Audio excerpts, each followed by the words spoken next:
आप सभी को जय मसीह की न्यू क्रिएशन क्राइस्ट चैनल में आप सबों का स्वागत है। और इस समय हम स्टडी कर रहे हैं द बुक ऑफ इफिसियंस और आज हम पहुंचे इफिसियंस चैप्टर 2 और आज हम देखेंगे वर्स 6। मैं आपके सामने पढ़ रहा हूं और हम देखेंगे कि कैसे प्रभु यीशु मसीह के अनुग्रह के द्वारा विश्वास से हमारा उद्धार हुआ है और रिडेम्पशन क्या है, छुटकारा क्या है और फॉरगिवनेस क्या है, दोनों में क्या डिफरेंस है, वो भी आज हम वचन से देखेंगे। और साथ ही ये भी देखेंगे कि कैसे प्रभु यीशु मसीह के ने हमको एश्योरेंस दिया है कि हम भी उसके साथ में स्वर्ग में प्रवेश करके उसके साथ बैठेंगे। आइए वचन में पढ़ रहा हूँ 6, इफिसियन 2:6। और मसीह यीशु में उसके साथ उठाया और स्वर्गीय स्थानों में उसके साथ बैठाया। ये 6वां वचन है। और अगर मैं इंग्लिश बाइबल में इसको 2:6 आपके सामने पढ़ रहा हूँ, for he has raised us from the dead along with Christ and seated us with him in the heavenly realms because we are united with Christ Jesus। और ये देखिए जैसे वचन कह रहा है कि हमें पता है कि यीशु मसीह हमारे पापों के लिए मारे गए और जब यीशु मसीह मारे गए और तीसरे दिन वो जी उठे तो बाइबल बता रही है कि हम भी यीशु मसीह के साथ हम भी जी उठे हैं, नए मनुष्यत्व, नए न्यू क्रिएशन बनकर यीशु मसीह के साथ। और जिस प्रकार से यीशु मसीह जी उठने के बाद स्वर्ग में है और पिता की दाहिनी ओर विराजमान है, उसी प्रकार से हम भी प्रभु यीशु मसीह के साथ वहां पे बैठेंगे। कहाँ बैठे हुए हैं, बाइबल कह रही है तो बैठे हुए हैं कहाँ पे, स्वर्ग में। और अगर आप देखेंगे कि यीशु मसीह कहाँ पे बैठे हुए हैं, आप इफिसियंस चैप्टर 1:20 में आपके सामने पढ़ रहा हूँ और यहाँ पे वचन कह रहा है that raised Christ from the dead and seated him in the place of honor at God's right hand in the heavenly realms। और अगर मैं 1:20 हिंदी बाइबल पढ़ रहा हूँ, जो उसने मसीह में किया कि उसको मरे हुए में से जिलाकर स्वर्गीय स्थानों में अपनी दाहिनी ओर सब प्रकार की प्रधानता और अधिकार और सामर्थ और प्रभुता के और हर प्रकार के हर एक नाम के ऊपर जो ना केवल इस लोक में पर आने वाले लोक में भी लिया जाएगा, बैठाया। कहाँ बैठे हुए प्रभु यीशु मसीह? Right hand at the Lord the God. हम जानते हैं पिता, पुत्र और पवित्र आत्मा एक है और यीशु मसीह वहां पे राइट हैंड में बैठे हुए हैं। और अब 2 में यहाँ पे पौलुस इफिसियंस को बोल रहा है कि हम भी, तुम भी यीशु मसीह के साथ, क्योंकि यीशु मसीह वहां बैठे हैं तो तुम भी वहां बैठे हो यीशु मसीह के साथ में। और यहाँ पे कह रहे हैं और मसीह यीशु में उसके साथ उठाया और स्वर्गीय स्थानों में उसके साथ बैठा दिया। यीशु मसीह ने बैठा दिया है। कैसे बैठा दिया है?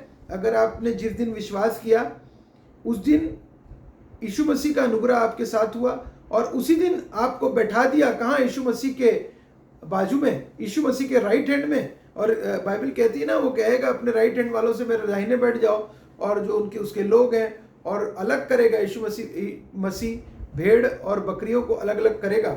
उसी प्रकार से आप और मैं भी यीशु मसीह के साथ बैठाए गए हैं। कहाँ पे इंस्टॉल किए गए हैं? कहाँ पर? स्वर्ग में। आप बोलेंगे कि मैं तो अभी पृथ्वी पर हूँ, मैं तो पृथ्वी में चल फिर रहा हूँ, मेरी स्थिति यहाँ पे ऐसी है, वैसी है, अच्छी है, बुरी है।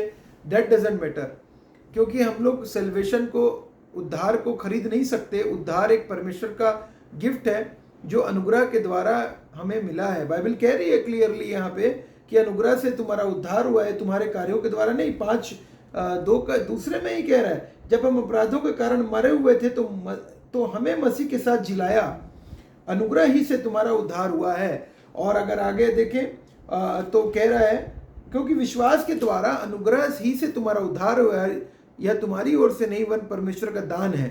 वचन कह रहा है क्लियरली 8वां पद 2:8, इफिसियन 2:8 में। और देखिए मैं एक और चीज यहाँ पे बताना चाहता हूँ कि रिडेम्पशन, जो छुटकारा मिला है, छुटकारा हमको कैसे मिला यीशु मसीह में? रिडेम्पशन का मतलब है कि छुटकारा पाना। पहले उस समय में जो स्लेव्स रहते थे, ट्रेड स्लेव, जो कि जिनको मनुष्यों को खरीदा बेचा जाता था, उनको नौकरों के रूप में, बंधुओं के रूप में, उसको स्लेव ट्रेडिंग बोलते थे। और वो उनको फ्रीडम नहीं होती थी, उनको बॉन्डेज में रह के काम करना पड़ता था, जैसा मालिक बोलता था। जिस प्रकार से आज मशीन को आप ऑर्डर देते हैं, उसी प्रकार से जिस प्रकार से आप चेन में बांध कर अपने डॉग्स को, कैट्स को रखते हैं और घर के अंदर उनको बांध के रखते हैं, उनको जिस प्रकार से, उसी प्रकार से, ठीक उसी प्रकार से, आप सोच लीजिए कि टाइगर को आपने जू में रख दिया है जबकि उसका स्थान तो जंगल में है। जहाँ पे वो नेचुरल हैबिटेट में फ्रीडम के साथ घूमता है, लेकिन वहाँ पे जू में वो लोगों का केवल एंटरटेनमेंट कर कर बॉन्डेज में, जू के जो केज है जो वहाँ पे लोहे के पीछे रखा गया है। ठीक उसी प्रकार से रिडेम्पशन यीशु मसीह के ने रिडेम्पशन, फ्रीडम, रिडेम्पशन, छुटकारा हमको जब मिला तो यीशु मसीह की मृत्यु के द्वारा, बाइबल कहती है यीशु मसीह की मृत्यु के द्वारा छुटकारा हमें मिल गया। और ऐसे यीशु मसीह की जैसी मृत्यु हुई तो छुटकारा हमें मिल गया। किससे? पाप से, पाप के बंधन से, पाप के दंड से, क्योंकि पाप आया था, पाप के द्वारा मृत्यु आई थी, और यीशु मसीह की मृत्यु के द्वारा सारे हमें छुटकारा मिल गया। किससे? रिडेम्पशन मिल गया। जीसस पेड द प्राइस, यीशु मसीह ने प्राइस को पे कर दिया। यीशु मसीह ने उस पैसे को पे कर दिया हमारे बदले अपनी मृत्यु के द्वारा, पेड द प्राइस, अपने डेथ के द्वारा, कि हमें स्लेवरी से, सिन, पाप के से आज़ादी मिलने के लिए रिडेम्पशन की आवश्यकता थी। यीशु मसीह अगर नहीं खरीदते, यीशु मसीह की मृत्यु नहीं होती तो हमें भी छुटकारा नहीं मिलता। और छुटकारा के बाद आता है, सेकंड है फॉरगिवनेस। देखिए, पहले तो छुटकारा मिला हमें अपराधों से, पापों से, यीशु मसीह की मृत्यु के द्वारा हमें छुटकारा, रिडेम्पशन, पेड, जीसस को पेड द प्राइस, जीसस ने, यीशु मसीह ने उस प्राइस को पे कर दिया। और दूसरी फॉरगिवनेस मिला यीशु मसीह के बहुमूल्य रक्त के द्वारा। देखिए, दोनों में डिफरेंस है।